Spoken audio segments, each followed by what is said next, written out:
Meeting is being recorded. Okay. My name's Rebecca Thistlethwaite. I'm with the Niche Meat Processor Assistance Network. We have a two-part marketing series called Western Meat School Marketing Series, and today's the second session. We'll be focusing more on the marketing assets and marketing techniques and tools that you may consider in promoting your meat products, whether you're a producer or a processor or a retail butcher. Everyone's welcome here, and we all could use some help when it comes to marketing, right? So I ask that the audience all mute yourself and turn off your videos. We're just going to have the videos of our presenters, and I'm going to hold about 20 minutes at the end for questions. So if questions come to you as folks are speaking, please pop them in the chat, and we will make sure that we get to them in due time. All right. So we have four amazing women here today as our presenters, and they're all founders and CEOs of their various companies. We're going to start off with Katie Olthoff. She is the founder of Chop Local, which is an amazing online marketplace, as well as Chop Local University, which does incredible education for producers and processors. Next, we have Onawa Linden of Proof Marketing, which is also an amazing marketing company that focuses really on agriculture and has a strong presence in the meat world. Please turn off your audio, please. Onawa is joining us from the car, but she's going to be present and with us and do a great job. Next up, we're going to have Claire Everson with Western Ring Creative. That's another ag and food focused marketing service that focuses on regenerative design and strategy. And lastly, we have Michelle Thorne, who's the executive director of the Good Meat Project, which is a nonprofit whose mission is to advance ethical meat systems, education of consumers, producer marketing support, and honoring butchers and other meat craftspeople. So I am going to stop sharing my screen, and we are going to pass the baton off to Katie. Katie, take it away. Okay, you seeing my screen? Give me a thumbs up, Rebecca. You seeing me and hearing me. Awesome. Okay, well, I'm really excited to be here today. Like Rebecca said, I have been in kind of this online meat marketing space for about 6 years, working with farmers and butcher shops across the country. And when Rebecca asked us to come up with kind of a little 20-minute presentation, I thought, how can I boil down everything into 20 minutes? And also knowing that these other ladies are going to be giving their presentations. And so I kind of thought about the things that I feel like are sometimes missing in marketing for meat, and came up with these 5 ways to help you stand out in a crowded meat space. All right. Some of it, I'm sure, maybe overlap with what the rest of the speakers are going to say, but I hope that you come away with some tidbits that are helpful for you. So, number one is really the importance of quality photos and images. Okay. One of the first things that I want to see when I come to a website for if you are selling meat direct to consumer, this would apply, to people who are using e-commerce or are maybe you have a brick and mortar and you want people to come in. This also applies to your social media. But the first thing is it mouthwatering? Does it literally make you hungry? In my previous job, I worked mostly with producers, not a lot with meat, but I got to do Iowa's Best Burger Contest every year. And I remember when I was working on that project, I would start looking at social media for these restaurants and I would look at their photos and my stomach would literally growl. Okay, I want people to come to your website and be hungry. I want them to think, I wish that I had that meat in my kitchen for supper or for lunch. Okay. So those quality photos and having them be really mouthwatering is really important. The second thing is is the background or are your images showing an environment that is clean and trustworthy? That sounds really obvious. But I've had this discussion with other people before where they have a brick and mortar. One of them was an on-farm shop. And there was it was a brick and mortar, and the outside was kind of junky. There were a lot of weeds. There was some equipment that was no longer working that needed to be moved. And my colleague that I had this conversation with was like, "Why does that matter?" But to me as a consumer, if I feel like you're not taking care of the outside of your establishment, or if I see photos of you cooking, maybe you're a farmer selling direct to consumer, and I see photos of you cooking in your kitchen, the counter just really needs a wipe down or the floor needs swept, that makes me question the quality and safety of the meat that's coming out of that establishment. Okay. So I think it is worth mentioning that the background does matter. What's going on around the meat does make a difference. My third tip here on photos and images is I am not a fan of, I'm a fan of AI for many things. I am not a fan of AI for meat, people, graphics that have text on them, or animals. I just have seen way too many things where, like, you have a cow grazing in an AI graphic and it has two heads instead of a head and a tail.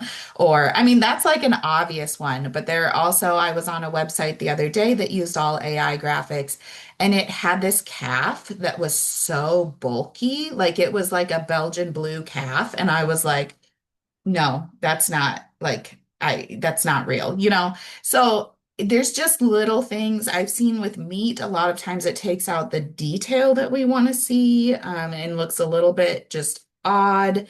Text, I know people are using it to make graphics nowadays, but if you're going to do that, you have to double check to make sure that it spelled your words right.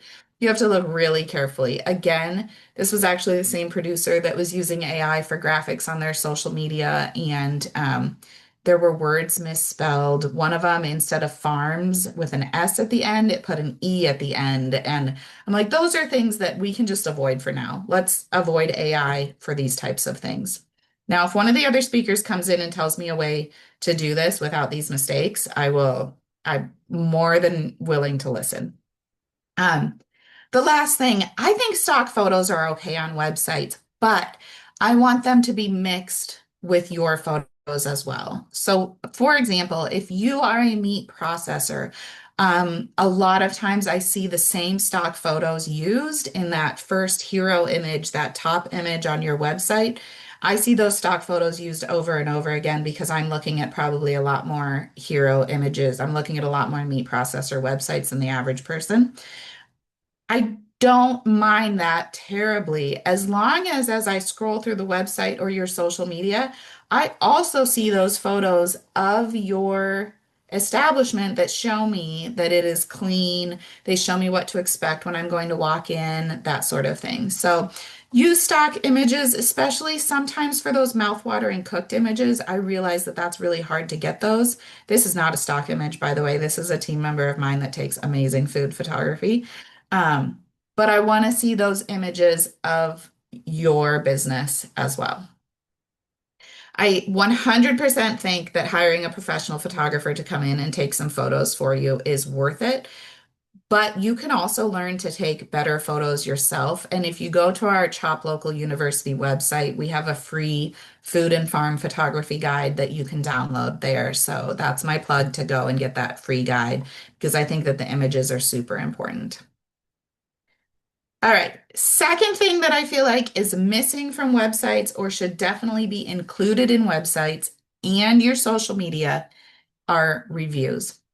Having a Google business profile is a huge benefit for a lot of different reasons, but one of the reasons is that you can gather reviews and it's going to add a lot of trust. Whether you are a processor marketing to farmers and you need more farmers to come in and fill appointments, I know we're representing different parts of the country, but we have seen a slowdown in some areas where processors are hungry for farmers to come in and fill those appointments now. Rebecca's shaking her head. Yes, I know my local processor is doing a special on hog processing because they have too many openings. Having reviews there, especially with increased competition, is really, really important. Okay. So get your Google business profile up and running. One of the biggest benefits is the reviews. Secondly, on your social media, you can have people leave reviews right there on your Facebook page. Again, this is important if you are selling meat direct to consumer or you are a processor. But then you can also take reviews and use them in your actual social media posts. So I put two examples here of what our customers are saying. You can just take a screenshot straight from your website or take a screenshot from Facebook like this. There's also a processor near me that has this cute template that they use for customer reviews, but they're using that in their social media to help build trust. It's also a great way to encourage more people to leave reviews. And then again on your website, whether you're selling direct to consumer or you are a processor, we want to see customer reviews on your website to help build trust. Third thing, email marketing. I know I just talked a smidge bit about social media. I know that one of the biggest differentiators between the most successful direct to consumer meat businesses and the ones that are struggling is whether or not they are doing email marketing and whether or not they're doing it effectively. These are stats from last year. This is what Facebook Meta has actually said. The average Facebook reach of a post is 4.32%. The average Instagram reach of a post is 7.6%. What these numbers mean is that if you have 100 Facebook followers, on average, only 4 of them are going to see your post.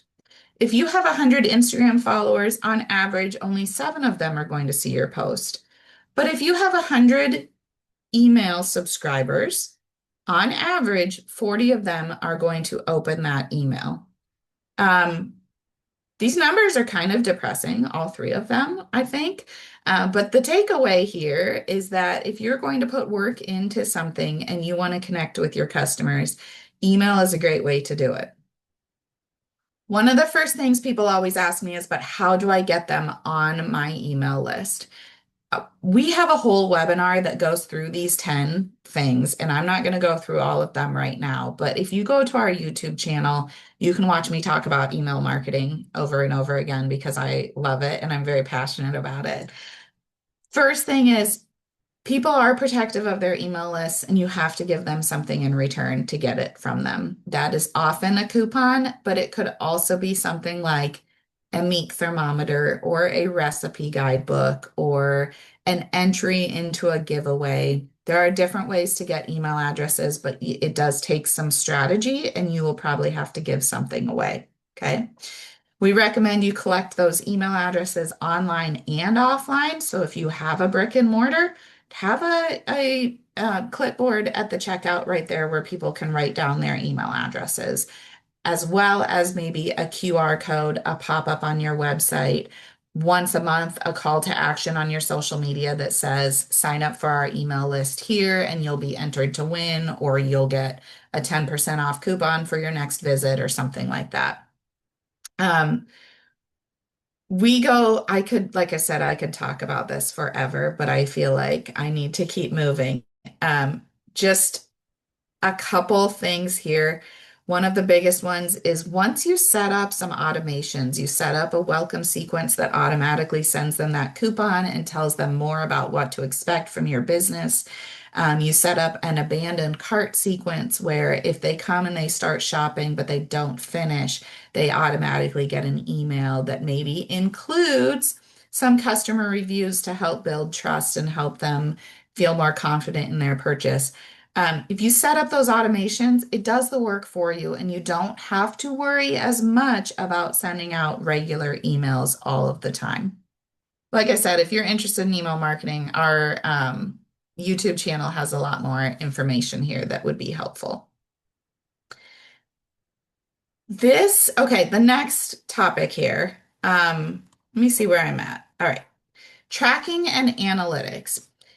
For your website, And if you are selling direct to consumer, I used to have a sign in my office that said, "In God we trust, all others must bring data." Okay. This is the data that is going to help you improve your marketing. You can't improve what you don't measure. And so you want to make sure that you are tracking and you have your analytics set up and you are looking at these things to see what is working and maybe what is missing. Why to track? I already said to track improvement. One question I get asked a lot is, well, what should these numbers be? They should be improving. Okay, that's what they should be. We do see seasonal changes in different numbers here with the meat, the seasonality of meat sales, but we want to see, are you improving year over year? Are you improving month over month based on what those seasonal changes that we expect? They also help you decide where to invest. And so it can help you decide, do I need somebody to help me with my SEO, search engine optimization? Do I need to do more on social media, or is my social media really effective? That type of thing. There are two big systems that I use typically for tracking. Google Analytics is the first one. It is fairly simple to set up for almost every website platform out there. And so I definitely recommend that you have that set up. Even if you don't know what to look for when you go in Google Analytics, if you are ever thinking about hiring somebody for marketing, whether that's somebody internally on your team or it is, a consultant or someone like that, having that data in there and that historical data is going to be really important for them to help you craft a strategy to improve your meat marketing. The second thing is Shopify's internal metrics are really kind of amazing. And so if you have a Shopify online store, that is taking care of that all for you already. But it's really neat. You can go in and see where your orders are coming from, how many new customers you have versus repeat customers, what the average order value is, all of these things right over here that I'm saying what to track. That is all kind of built into Shopify, but I do recommend that you have Google Analytics set up as well. 2 minutes, Rebecca says. Okay, great. What to track? You can see that right here, right? And this may be over your head, but this is something that, like I said, if you ever hire somebody, they're going to want to know these numbers and they're going to want that historical data so that they can track improvement. The last thing, digital marketing in reference to paid online advertising. I already mentioned email marketing. We do an annual survey of farmers and butcher shops as part of Chop Local University. And we have found that the farms, these are mostly farms, but the farms that are selling over $300,000 online annually are 1.5 times more likely to use email marketing. They are also almost 2.5 times more likely to use paid online advertising. I truly believe that most online meat marketing can be DIY. You can learn how to do it. And that's why I'm a former teacher. That's why we have the resources at Chop Local University to help you learn it.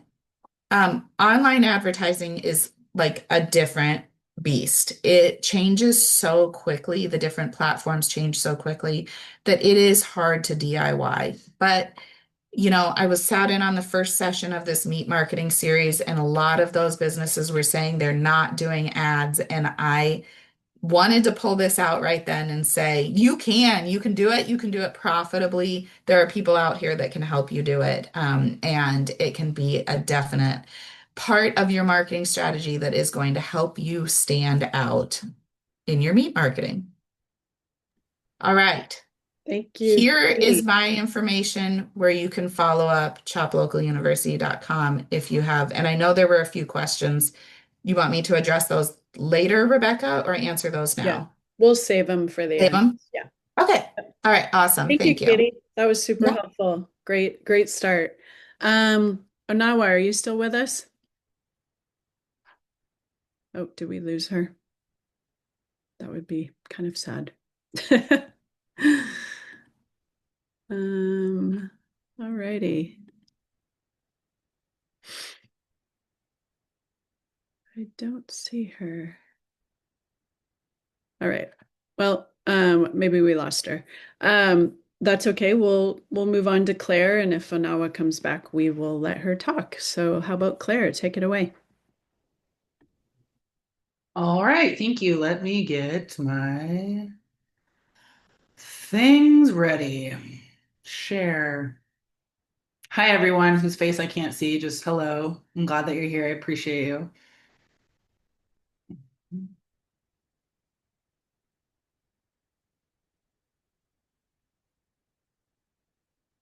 Okay. I'm taking kind of a bigger 30,000 foot view today. So basically, I'm saying that the biggest asset that you have is the context that you're in and that you're working within. So this is marketing through context and positioning versus focused on how much content.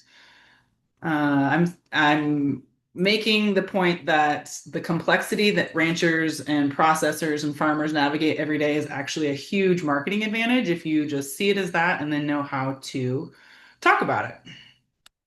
This probably won't take 20 minutes because I tend to go really fast, so I will try to keep it at a learning pace. So the reality of the meat market, consumers now see more options than ever, and everyone is competing for the same attention. So we have craft brands, we have regional brands, we have grocery store labels, we have national brands, we have direct consumers that are shipping all across the country. Um, and that just makes it difficult for people kind of to know how to stand out.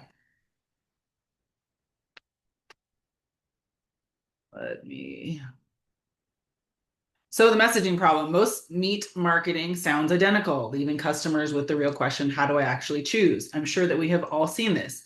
It's a family ranch, it's humanely raised, it's local beef, it's grass-fed, it's grain finished, it's high quality meat. And it's really easy just to kind of fall into the ether of sounding like everybody else that's out there. So ultimately, what are customers trying to do when you're purchasing something? Marketing is simply helping people answer three questions fast. Of course, there's more than three, but I chose these three to talk about. Why buy this instead of that? Or why buy this meat instead of a grocery store product?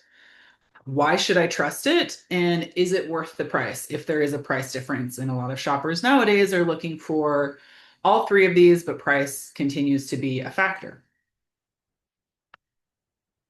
So, marketing, this is just a little bit about positioning and how we think about marketing. Marketing happens in the mind of the consumer. So, marketing doesn't happen on your ranch, it happens in the mind of the person who's trying to make a purchase. So, customers simplify choices by categorizing things. We all do this. So, this is just general positioning. Is it cheap versus premium? Is it local versus industrial? Is it craft versus commodity? The easiest way to position an idea in someone's mind is to attach it to something they're already familiar with.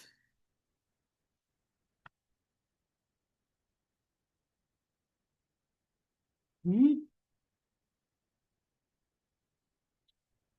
So you need to own an idea in your customer's mind. So you're defining your difference. Positioning essentially means deciding what idea you want to own in your customer's mind, and clarity drives decisions. So if you don't define how you're different, customers assume you're the same, and clarity is what helps customers choose. So again, if we are going back to kind of similar messaging that happens across the board with farms, ranches, producers, family owned or high quality, meat you can trust. Again, those aren't really differentiating you in any way whatsoever. And we kind of fall into some of the general claims that large kind of globo meat or industrial meat, commodity meat can make. And again, we're not standing out as a local, regional, family owned operation or choice. It's weird not having any feedback or not being able to see people's faces. Yes, I understand. Also, right before this, I had a bunch of AI photos because I was just putting all of this stuff together really quick. And as you were talking, Katie, I was like, I can swap some of these out, no problem. So again, clarity comes from contrast. My goal is to help you all see how when you differentiate yourself from what we are not, which is like a large industrialized food, meat system, we start to become better positioned in the mind of the consumer. So people understand who you are faster when they understand what you're not. Some examples with some beautiful AI photos. Patagonia, we all know that they're against fast fashion. A local restaurant, they might market that they're against fast food or chain options. They're locally owned. A farmer's market is against anonymous kind of big box options where you don't get to connect with the people that are growing your food. All three of these speak about what they're not just who they are. And then I'll start on my little bit of a soapbox. So why this kind of matters in the bigger scheme of things right now on a broader cultural shift, we can all hopefully feel people are increasingly skeptical of larger institutions and they feel disconnected from systems that are producing their food and what they buy. So they are looking for signals that they can trust. Think of this, the general last, we'll say COVID on, growing distrust for big pharma, big banks, big tech, and I will throw big ag or big food into that, especially after what happened with stores' shelves during COVID. So let's bring this around to the hidden advantages that ranchers and small processors have. Large consolidated systems span lots of operations and lots of regions. So their marketing has to stay very general. And I talked about this kind of at the beginning. Independent producers and processors can offer something that's much more, much stronger, and that's context. So some of these bigger messages, when they have to kind of, they're at such a scale that they can't get specific, they're talking about premium protein or responsibly sourced or high quality beef. Again, all very general. And I would like if we saw the value and advantage of staying away from just those general kind of broad stroke marketing claims. So what does that mean? Context is the story. Y'all, ranchers, farmers, processors, you spend years learning about your land, about your water, about your grass, about your animals, about your markets, about your community and your customers and the weather. But when it comes to marketing, it's easy to fall into this like, we raise high quality beef. And I think there's a real opportunity to speak much more thoroughly about the context that you're operating in, because that becomes your story. That's what's building trust. And again, that's what's creating a position in the mind of your consumer. Oh, they are different than this other global meat consolidated industrial food system option. So 3 contexts that build a strong meat brand. Strong brands communicate the world behind the meat, not just what's in it, but where it comes from, how it was raised, and how you make choices. This is a big one. How you make the choices that you do. So the place where the ranch exists. I'm not just saying, we're a Montana ranch, but climate, grass, animal species, the unique landscape.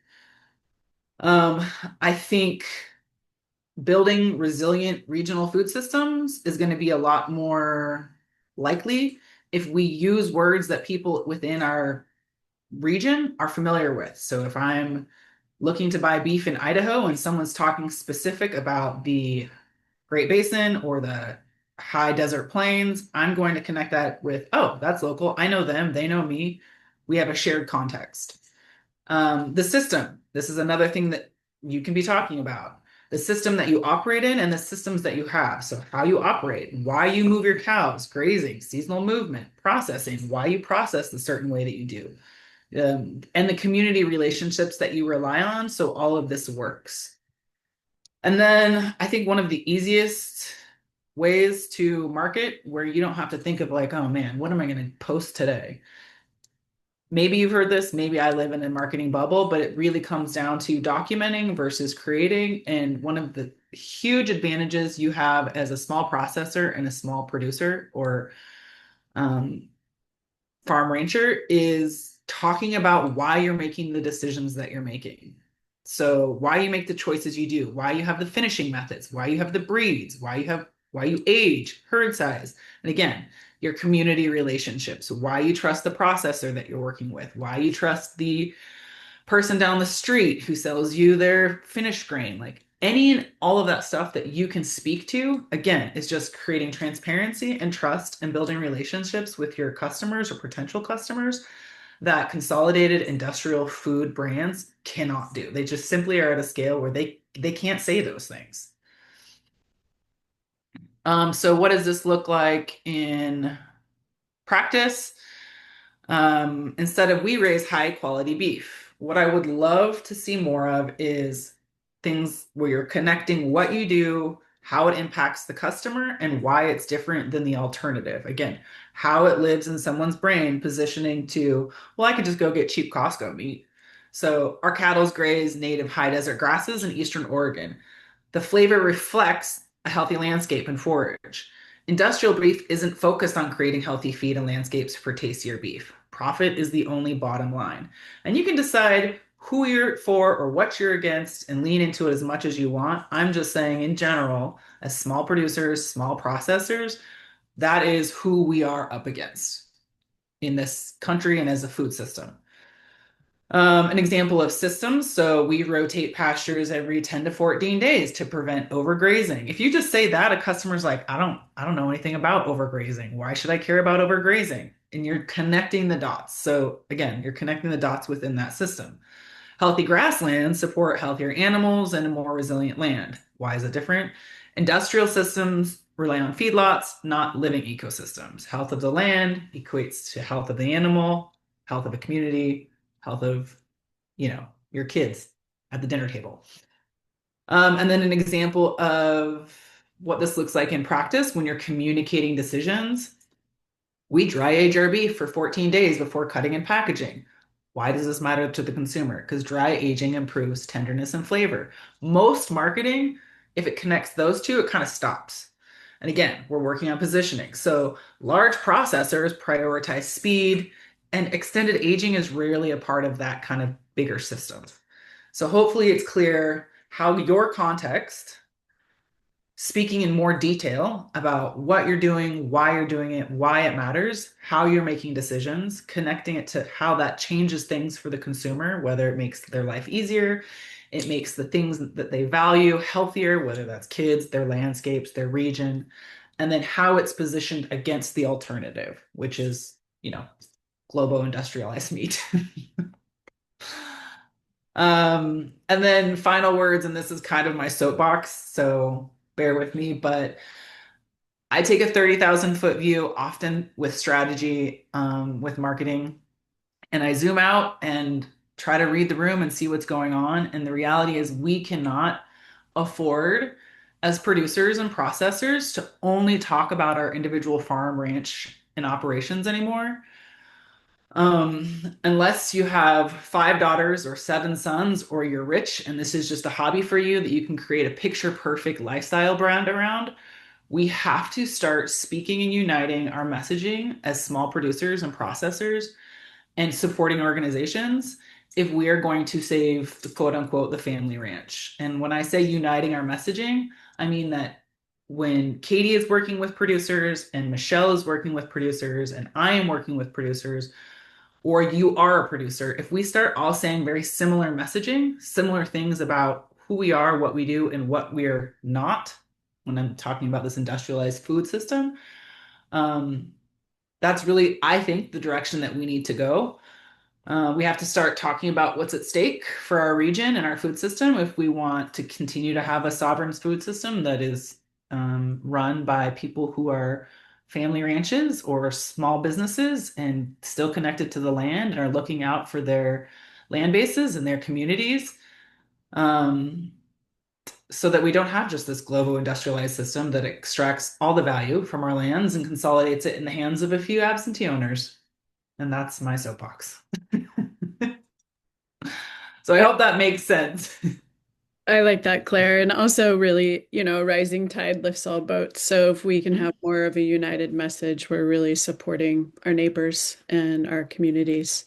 Less competition and more cooperation or coopetition, as they call it. You're getting some hand claps there. So I think Onawa was able to get back on. So Yes. Onawa, why don't you share your video and tell us some stuff? All right. Hopefully this will work. We can hear you. Okay. It is, 1 second. Of course, it wants me to. There we go.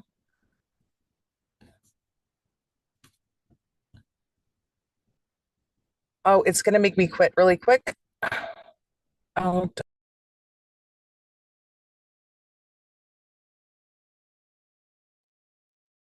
I just want to say while we wait for her, Claire's examples of how to take that information, that context of your farm, ranch, butcher shop, whatever it is, and how to put it into meaningful terms or a meaningful message for the customer is so really, really important. And those were great examples. So don't just stop at we dry age our beef. You have to tell them because it makes it more tender and creates a different eating experience. Talk about how it benefits them. I love that, Claire. Thank you, sorry Katie. about that. Wouldn't let me share my screen, but I'm back. I'm ready. I'm here. Great. Take it away, Onawa. Okay. I'm Onawa Linden with Proof Marketing. Okay. It's, of course, when you have to be in the car, nothing's going to work right. Can you guys see my screen? Okay. There we go. And there we go. Okay, so we create explosive marketing for your egg business, producers, processors, ranchers. And yeah, a lot of similar things are being said here. And I actually have a little a list, if you will, of some things to 6 core strategies for meat marketing success. And like everyone has said here, really, the core part of what we do is your messaging. What sets you apart from your competition, even if they aren't competition? Are you Wagyu? Are you Angus? Are you grain fed, grass fed? Grain finished? What makes you different? Where are you at? That scenery, are you rooted in generational ranching? Are you new to this? What is it? Just make it clear. So that is the core part of what we do, is writing that messaging. And like you can see here in this picture, it's quality processing or quality meat processing by people who care. This was a client in Oklahoma, Red Plains Grand Butchery. So even in their name, they're from the Grand Plains in Oklahoma. So again, setting that apart. And then with their branding too, they wanted that grain in there, really important. So again, setting and your goal with your website, your social media, your email marketing, your radio ads, your billboard, whatever that is, have a clear call to action and get people to do the thing you need them to do. Tell them, just like all of us are marketed to, tell people to go buy that one product, your best product, and why it's the best. And so have that call to action: buy now, shop now, whatever it is you're asking for. And so we write a big narrative, again, telling the customer, talking to them with empathy. You want meat that's healthy and good for your family, like all of us have said here, and then tell them what makes it the difference, what it tastes like, how it's going to make your life better. Because I hope none of us buy any meat from the grocery store. I know I don't. I get um, quality products from all of my clients, so I can actually taste it and speak truly about what this product is like, and then use that messaging throughout all of your marketing pieces. So that's the first step. And then photography, like it's been said here too, people know people, and real photography, it makes a huge difference. So we find photographers all over the country, for our producers or whoever it might be, to take those photos, and we send them a shot list and say, show us what you're really doing on the ranch, your family, like what makes you you. And here's an example. This is a client in Oahu, actually, and they're pure, healthy, and packed with the island's natural flavor, Hawaii's premium source for wild, nutrient dense meat. And they really focus on selling axis venison, deer, because it's a big problem there, and they're overtaking the whole island.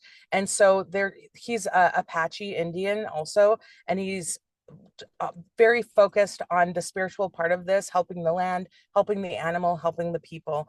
And so I'm just going to go through this one as an example. Great photography and video. That's Iggy himself right there. Again, his messaging is very clear. And then his stack, wild harvested, sustainably sourced, exceptionally delicious. And again, feed the wild within you. This is very true to his brand. Again, we're selling meat, so make that website e-commerce focused, sell the meat, and don't talk too much about yourself. Talk about the product, talk about your client. Again, showing a beautiful product. And like it's been said here too, make people hungry. And then tell us a little bit about yourself. I want to trust that you're the best product, you're the best meat for my family. So show us who you are, give us a little snippet of that, and then give us some authority. Here's some branding. Somehow it's just when people see logos, it just subconsciously gives you authority. And if you have that, FDA or whatever that is, on your site, it gives people that sense that you actually know what you're doing, even if they don't know the whole story. And then again, shop now. And then make each website unique to you. Here is the mountains of Oahu, so we kind of bring in all those little elements of your brand, and that is Iggy and Makana Wild. So again, here's another one. This client is in Oregon. The photography, they really wanted all the pieces of the flavoring, so in their jerky, their meat sticks, their bacon, he wanted to bring in all the elements of what is in that product.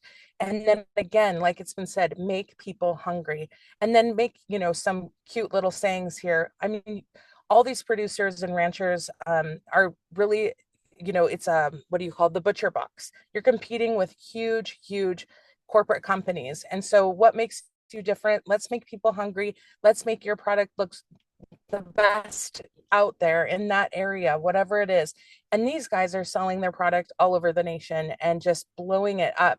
And another thing that's fun about these guys with email marketing, which is huge too, we like to bring in, you are part of the brand as the rancher, as the producer. So bring yourself into that brand. So every email we send for them, Jake is in those because he is the face of the brand.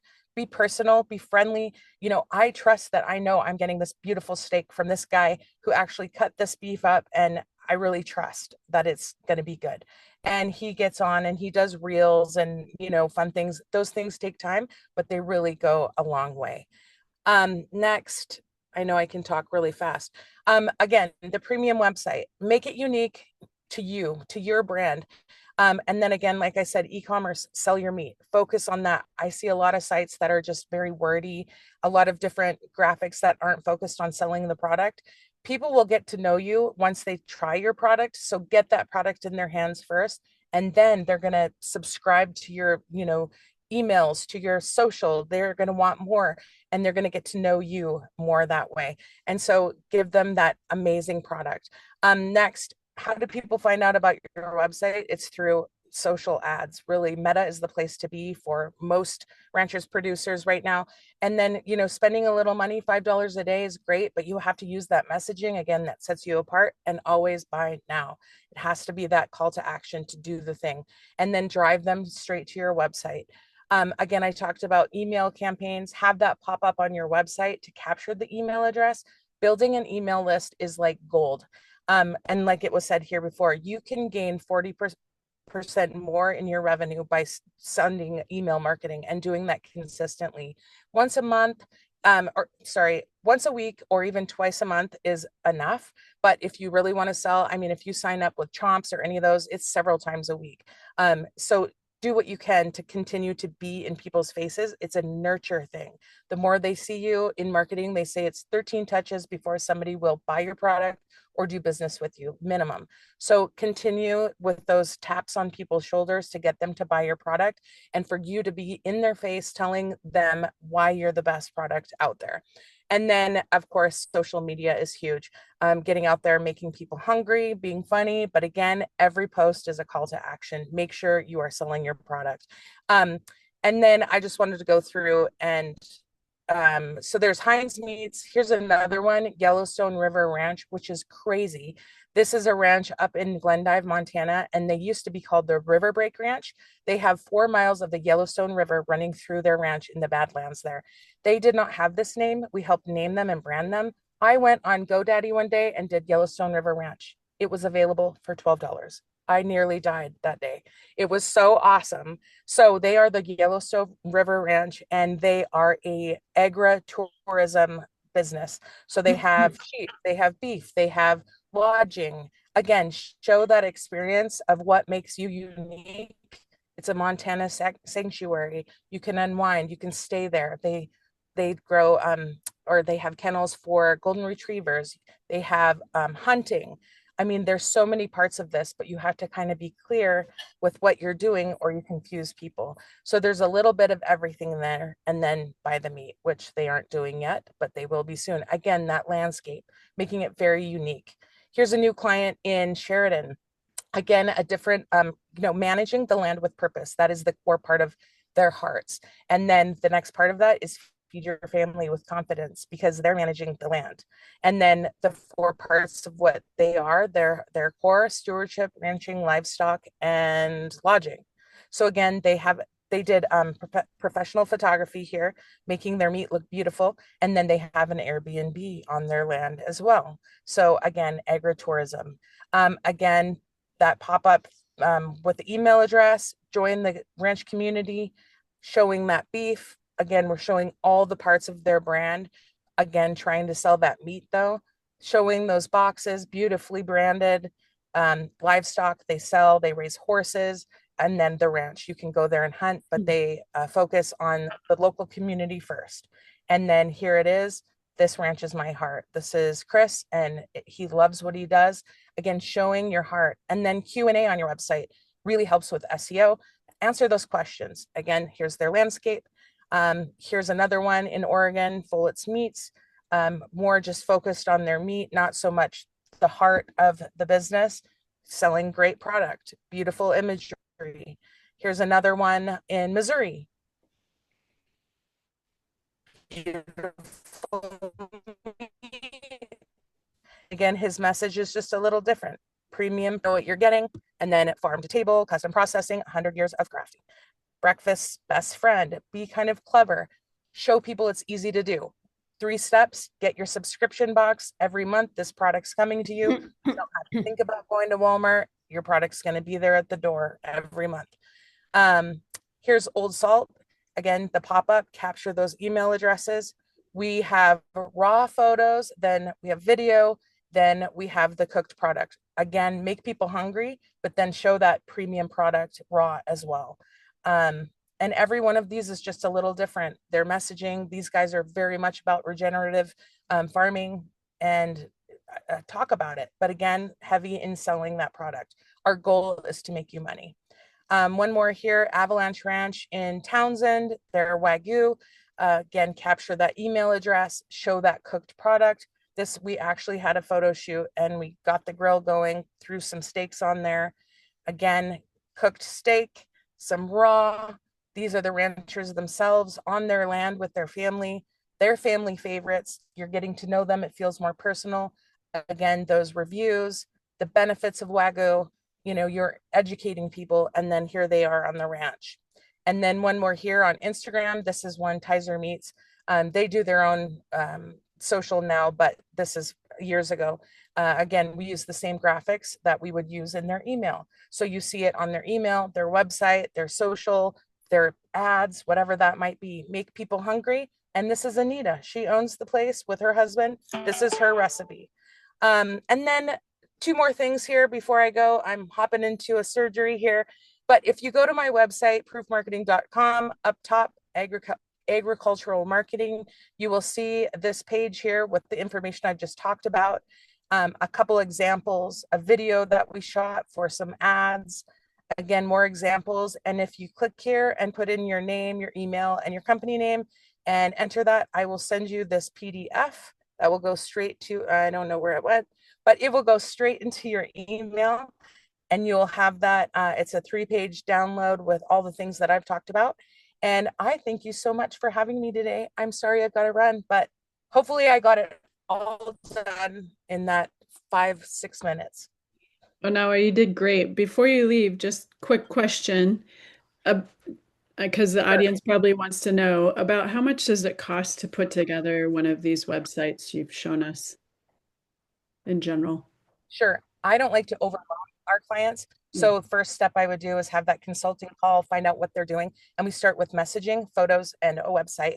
And generally it's between 5 to 12,000, but I like to keep it on the low end right now. I've actually streamlined my own business recently, and I'm a one-man show again. I had a staff of 8 and that was painful. And I'm just in the middle of my life now with 4 kids that I'm trying to focus on, and I love my work again. I was only doing sales the last few years, and now I get to design again, and I'm loving my work again. So I'm able to bring that cost way down.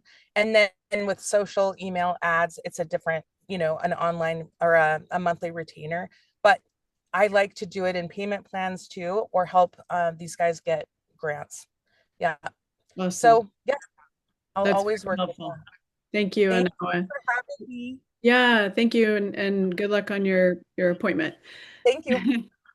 All right, we're going to switch to Michelle now.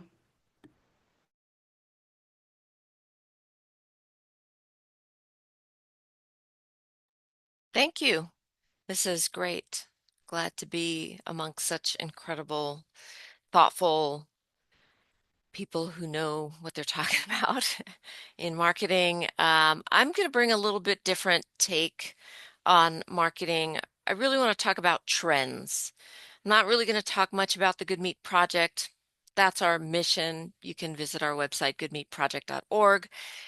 But I really want to talk about what to expect in the marketing trends. Even before I get into that, the assumption is that if you're doing marketing for your business or for yourself or your products, the assumption is that you know your target customer. The other thing I want to say and preface is that offline marketing, which is not online, right? So there's online marketing and then there's offline marketing. Offline marketing is still a powerful tool. You don't have to be on the internet 24 hours a day selling your products. You can still do it offline. So I just wanted to remind everybody that although there have been some incredible things that have been said in this presentation around digital marketing and online marketing, is that offline marketing is still alive and well.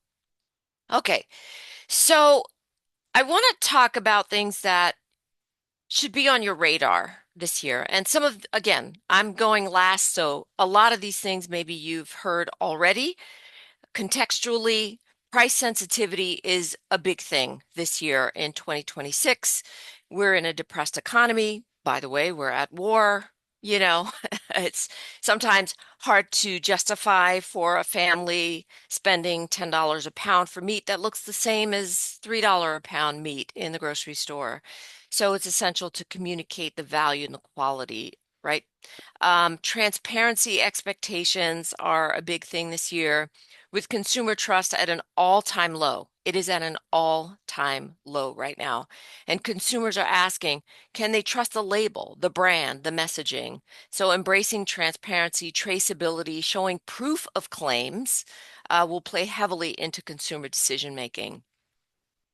Of course, there are always going to be direct consumer relationships in brands, whether you're a butcher shop or a farmer producer.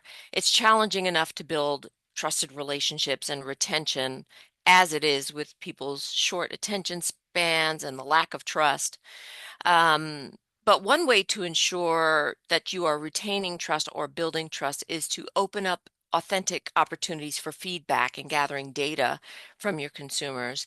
And then, of course, good old digital AI. It is, the bane of many people's existence. Some people see it as an opportunity, but technology, no matter what you think, technology is changing the way people find and buy food. And so responsible use of technology and customization, even the integration of AI at some level can increase your capacity, improve automation, but there is a method to the madness. There's certainly some guardrails that need to be in place. So Let's look at these trends a little bit more deeply. So people can't afford it is one of the biggest objections when we're talking about the type of meat that we're talking about in this meeting. So if a consumer gets stuck in sticker shock, what can you do or say to meet their objection? The first thing that I would say is figure out what their pain points are. If you don't know what your target customer's pain points are, you can't solve the problem for them. So find out what matters to them. Is it the environment? Is it the climate? Is it animal welfare? Is it strictly a budgetary constraint?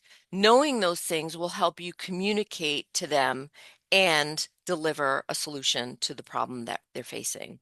But price shock. So consumers are comparing your meat to what they find at the grocery store, even if it's organic, even if it's by a trusted brand. They don't understand processing bottlenecks or feed costs or labor intensity or scale differences. So your message needs to be clear and to parrot what Claire has already said, without context, the consumer can experience sticker shock. So a messaging strategy there is radical specificity. Name your farm, your actual farm, show your pastures, or show your cold case. Bring your processing journey with your butcher to the fore, right? Explain it. What does that journey look like for you? Break down where each dollar goes. So transparency into this process can reduce sticker shock. And you can also use economic impact framing. So your purchase keeps 3 families employed, or our processor or our processing business services 14 regional farms.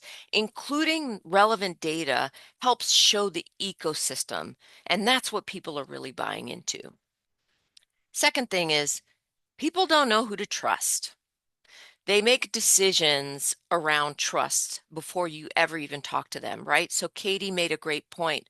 Also, and Onawa made great points about the visuals, right? Using photography, really investing in the way your brand communicates without you saying the first word.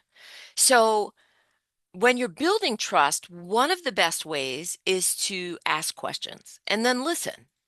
Um, there is a transparency expectation that is in the world right now.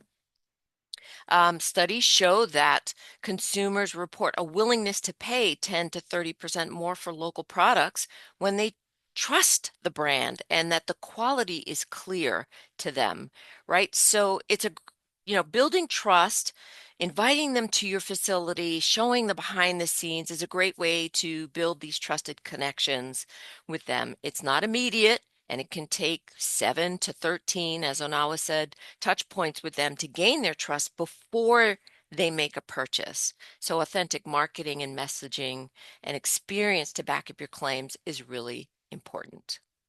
So transparency can also equal a competitive advantage. We know that there's more competition in this space than ever now, but consumers will pay more when they understand what's behind it, right? When you can provide transparency, and that's one of our core values at the Good Meat Project is transparency. We're trying to encourage transparency. So giving customers the ability to ask questions, to validate your claims or validate your product through certifications or other means. You don't have to have certifications, but if you do, your consumers should know about them. And giving them clear information about feed and land stewardship and processing. When trust goes up, price sensitivity comes down. And then, you can elevate your meat from a commodity to a craft by using experience-based language. You can provide the experience and compare taste, not just ethics. Or you can offer cooking education and recipes and resources like Katie talked about when you're trying to get people to sign up for your email list, offering them something of value first before you even take their email address, and then you deliver on that promise. You can also highlight artisanal skills from your butcher or your chef that you're working with so that you are elevating the experience, right? This commodity into a craft. Consumers don't know. They don't know what you actually do. We like to assume that people really know what's going on at your farm.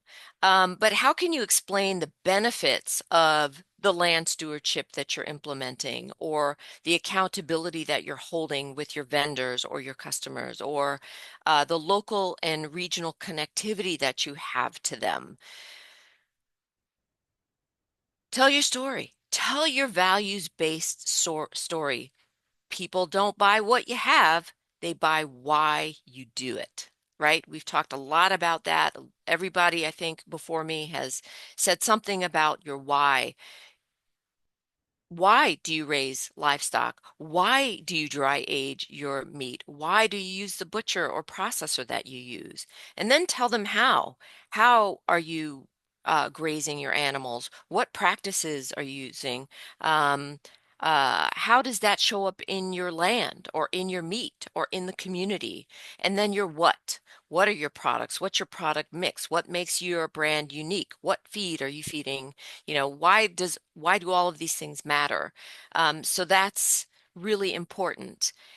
So it's important to highlight tangible outcomes. So when you're talking about claims, any kind of claims, whether they're climate claims, pricing claims, any kind of claims, you want to be to highlight the tangible outcomes. So for example, this grazing plan improved soil organic matter by X%, or this farm keeps 200 acres from industrial development, or our facility implements XX climate smart technology.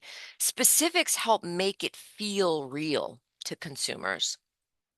And then bringing that message into a systems thinking approach. Consumers respond to systems thinking. So we've heard it in this call or in this workshop that healthy soil supports healthy forage supports healthy animals produce nourishing meat.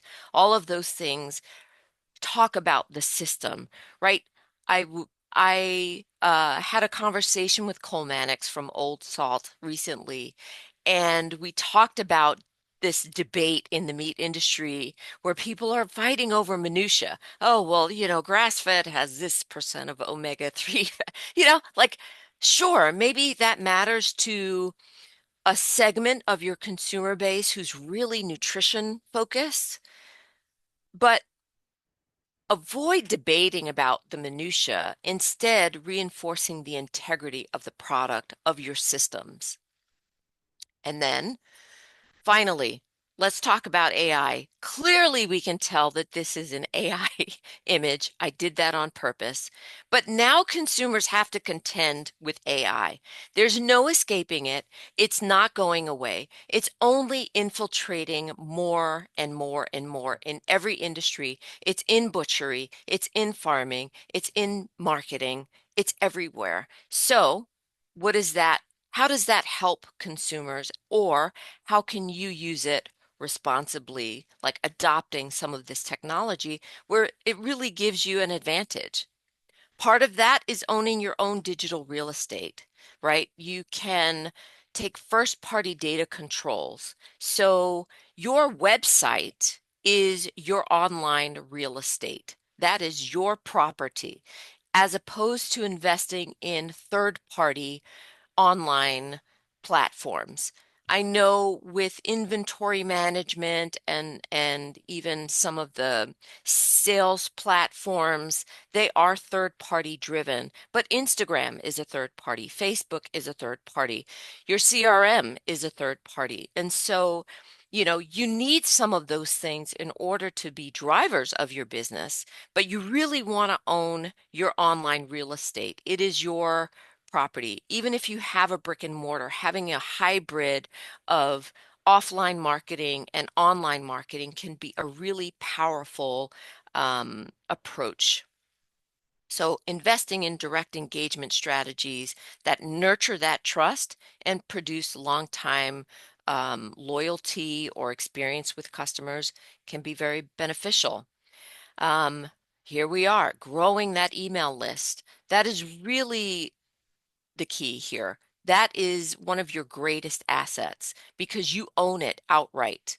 The people who say yes to getting on your email list, that is one of the most valuable things that you can do in your business, whether you're doing offline marketing or online marketing or a hybrid of that, is having that one-on-one access to your customers, right? And creating authenticity and a personalized engagement. Use your website, of course, as a traffic generator, not as a destination. A website is a traffic source, as is your social media. It is not the destination. And investing in direct engagement strategies like mailers or in-person experiences, they can create safe, resilient community consumers that can validate your brand for you.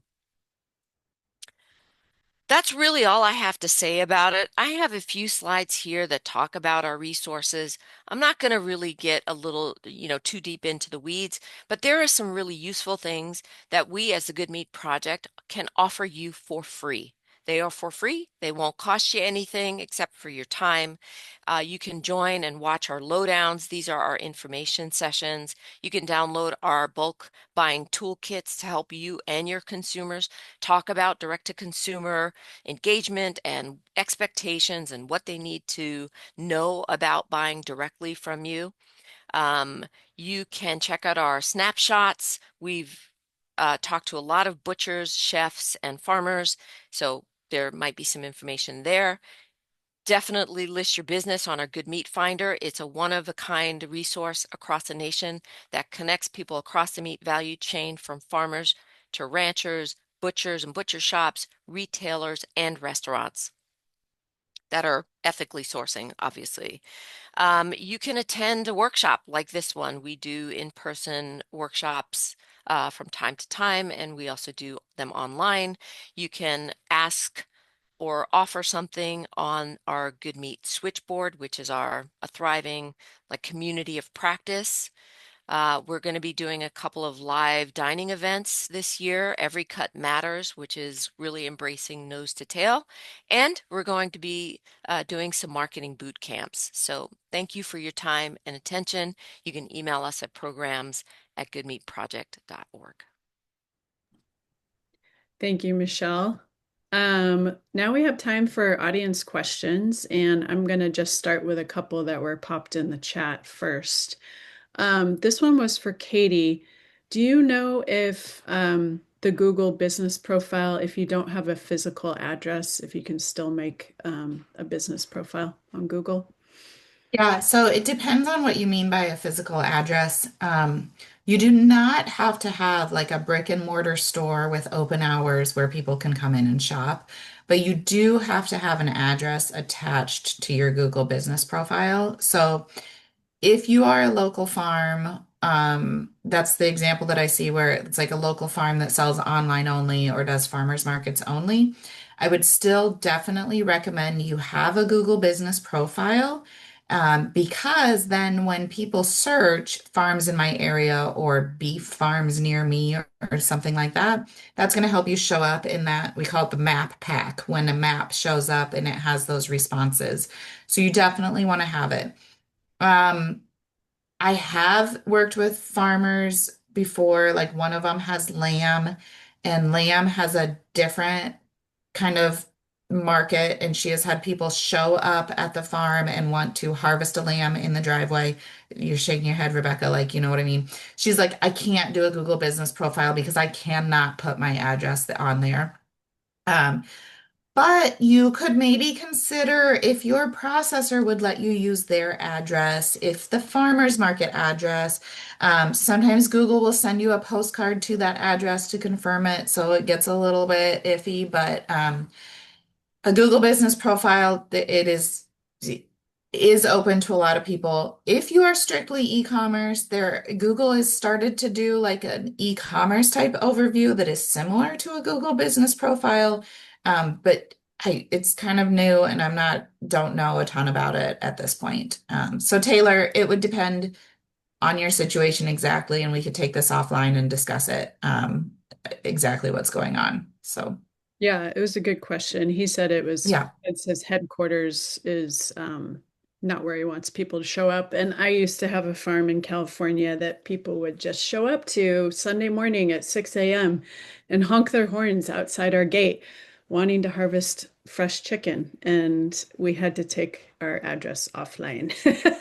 So Yeah. you could So use a Taylor, PO box. if you're fully online and like location doesn't matter so much to you, then there are probably other SEO things and there are other places that you can gather reviews that we would probably look into instead. So good question though. Thank you, Katie. Yep. Um, Aaron asked if, oh, this is for Michelle. If the website isn't the destination, then what is? That's an excellent question. I would say that it depends on what action you want people to take. It's not necessarily that the website is not the destination, but I've seen so many people just send a potential customer to their homepage. Who cares? Like, what do you want them to do? In your marketing strategy, you really need to understand what is the action that you want the consumer to take. If it's buying something, right, because you've cultivated that, you know that they're ready to buy, you're running a promotion, you announce that on your social media, then the destination should be the sales page. The direct URL to the page where they can click purchase. That's the destination. If the action that you want them to take is sign up for my newsletter because I want to give you this free thing, then yeah, sure, send them to your homepage. If the action is hey, I got this really cool video that I want to share with you, my exclusive exclusively with my email list, making people feel really special. Then the destination is maybe another page on your website that has the video embedded, or maybe it's to your Instagram that has the video, or maybe it's to your YouTube channel. So it's not about like, oh, go to my website to do what is the really the more important question. What do you want them to do based on your goal? Correct. You have to set your goal. When you're really trying to sell things online, you have a goal and then you have this map, which is your marketing strategy, and you are making deliberate decisions on what people do next. So if you're sending a newsletter and you've got three things in your newsletter, what do you want people to do? Where are you sending them? Hey, check out this video. From that video, you should be sending them someplace else.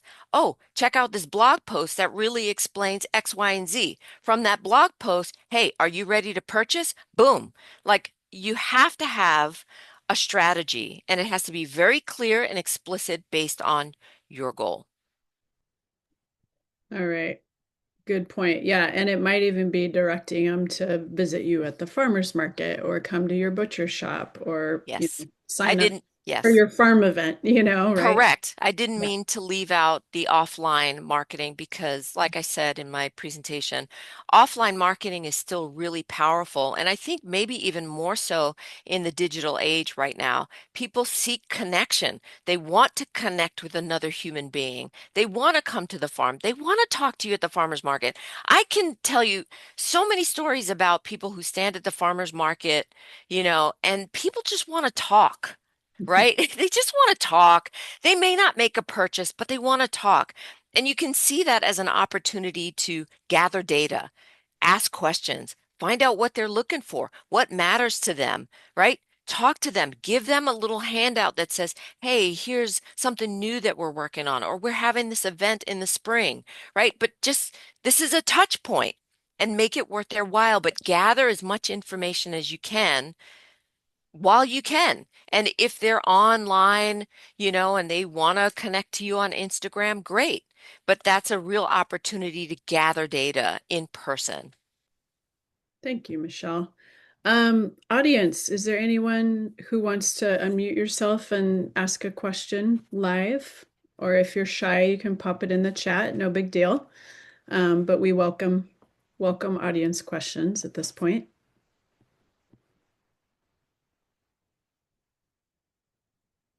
One that I'm going to ask while we're waiting. is for Claire.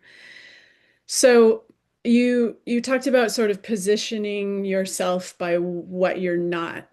Um, but that can sometimes, that's kind of a fine line. It can sometimes backfire because if talk about what you're not, sometimes you might use disparaging language about what you're not, and that is not appealing to a lot of people when you talk bad about big ag or commodity beef or whatever their practices are. A lot of consumers are turned off by that kind of language rather than talking about what you're against. Some people say just talk about what you're for. But how do you walk that line and what resonates with consumers? Hmm. I think there's a way to communicate and tell stories and talk about what you're for without using disparaging language, while at the same time making it very clear why you do what you do based on your values. Um, and if I'm being like super honest and kind of off the cuff here, at some point we have to start talking about why we are different and who we're different from. As small producers facing a commodity or industrialized food system that has the most insane amount of money and time and resources to put into marketing and control messaging and greenwash verifications or certifications or anything like that. Um, Even if you just focus on kind of what Michelle and I both talked on and some of the techniques and tactics that Katie spoke to in the transparency and just making it perfectly clear to your customers that they can trust you because you're showing them and taking them along for the journey. Um, I think that that's one of the best ways to build trust that continues to grow versus feeling like you're just in a marketing cycle of like, what do I say now? What's the next post that I need to create? But taking them along on the journey and being transparent with what it is that you're doing. If nothing less, hopefully that starts creating and growing customer base that, like Michelle said, requires more transparency in their practices or in their processing or in their financial backing, whatever that looks like. Um, yeah. Can I just add to that a little bit?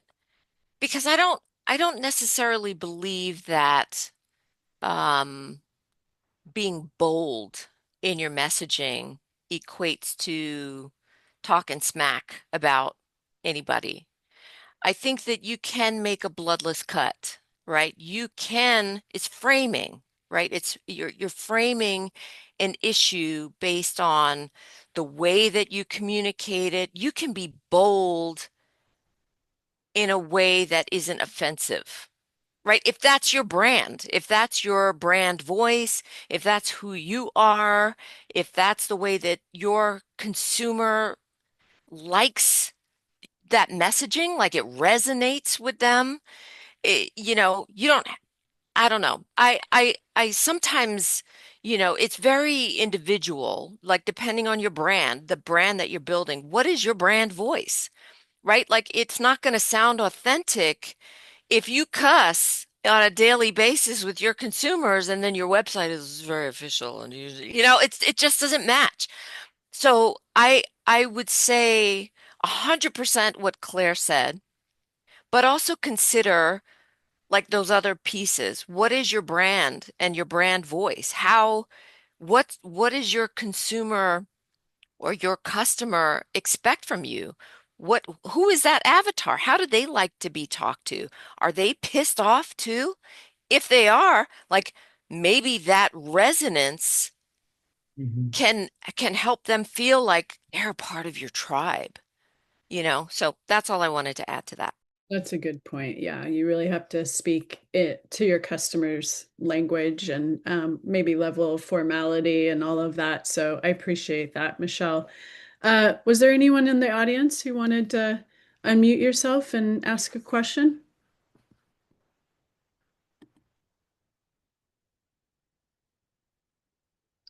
Hi, I did throw a question just in the chat, but I can also just read it out here. Yeah. So my question was pretty much around the fact that we work with a collection of different farmers, and all of our farmers don't really want to have their names out there. They don't want to have their farm locations out there. They don't want people showing up. They don't want their pictures, or they're just private. And so we've been working lately on how to become more transparent in our marketing and how to kind of share the specifics without having the specifics to share. And so I guess I was just wondering if anyone had any advice there. Good question. Maybe Katie can start or whoever wants to.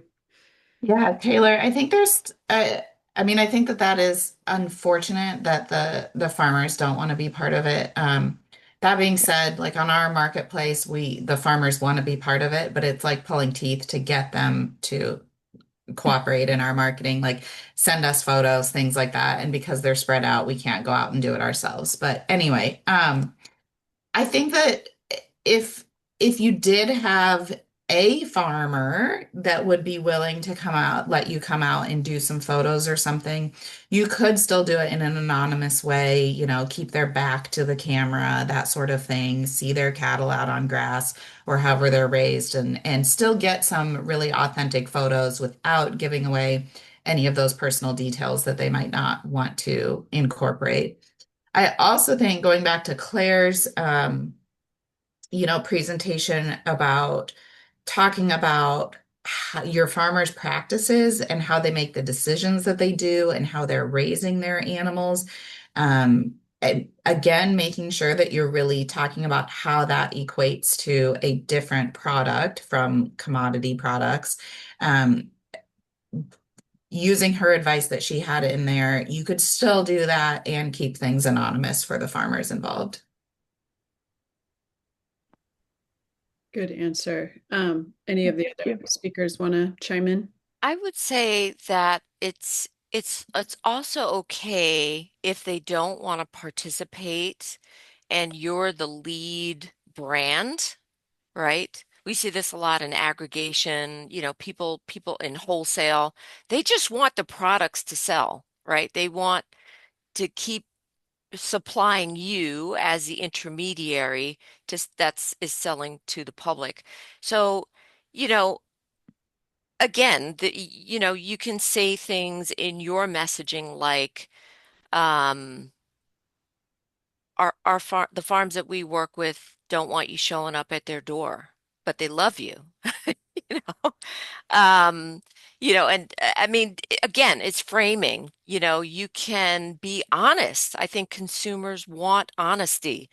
They don't want to be lied to anymore. They've had enough of that. And that's why trust is at an all-time low, is because consumers have been lied to over and over and over again, and it's been exposed. So being as honest as you can without compromising the integrity of your relationships with your farmers and putting their picture up if they don't want their picture up, or, you know, saying where their farm, like, privacy is, you know, it's hard now. It's hard to be private with everybody watching everything all the time. So it's okay to be honest about that. And that, if they really want to have a private conversation, well, then they've got to meet you in person. They've got to give up something. This is a relationship that we're building here. You want to know about me? I want to know about you. Like, put it on the table. It's okay. That's what I would say. Thank you, Michelle. Yeah, and I think a lot of aggregated brands maybe have sort of one home farm or kind of public facing farm that posts videos and shows them riding horses and shows them cooking meat in their kitchen, feeding it to their children, and then kind of the other farms involved in that brand. Maybe they're just listed as Jones Family Farm, Smith Family Farm, like to show like you're buying from multiple farms in a region, but you don't feature their pictures or location or anything like that. That's maybe another workaround. Any other audience members want to unmute yourself and ask a question?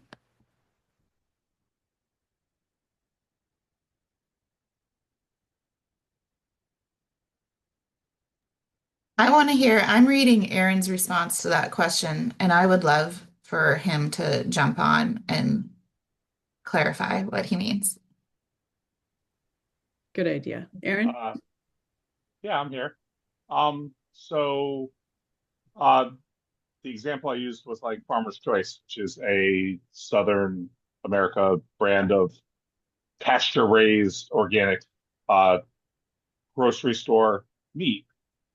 And they show pictures of the farmer on the brand. It's a very good marketing model. But if you actually dive into their websites, they don't actually have any farms. Like you can't find that farmer in the way that the other person was talking about. And deeper dives will show you that they call themselves organic, but they slaughter the animals before they ever go outside. So they're not actually ever in the pasture. They don't share the values that a small producer might have that they're trying to transparently show. And that's their choice. I'm not judging their brand. I choose to do my brand differently. Everyone should make money. They should all make money together. Uh, but there are other ways to show transparency without showing off the farmer the way that that company has chosen to do it. You have to decide what you're trying to show off as the conglomerate brand. And like for my own farm, besides being a producer, I'm also a slaughterhouse. I'm the only USDA poultry slaughterhouse in my state. And so showing off my customers' brands and their values is as important to me as my own brand because that's part of our values and what we do. Yeah, thank you, Aaron. Yeah, there's quite a few brands that are not honest about their supply chain. And it's unfortunate because some of them are claiming organic or regenerative or this or that, pasture raised.